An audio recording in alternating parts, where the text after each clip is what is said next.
Wondering if Squarespace Business Plan is worth it? Let's break it down in 1 minute.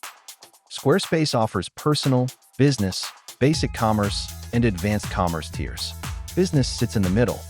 Price is roughly $18 per month when billed annually, competitive for small businesses. Key features include a polished website editor, basic e-commerce tools, promotional pop-ups, and integrations.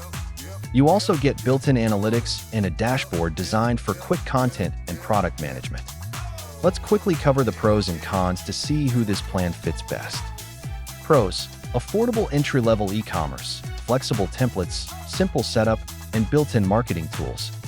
Cons: a 3% transaction fee, fewer advanced e-commerce features, and potential extra app costs. Compared to the personal plan, business adds selling and marketing tools. Compared to commerce plans, it's cheaper but less powerful. Best for service providers, creatives, and small shops selling limited products with simple checkout needs. Verdict: the business plan is worth it if you want a professional site plus simple selling. Upgrade for full e-commerce power. For full details and current pricing, visit the Squarespace pricing page. Check the link below.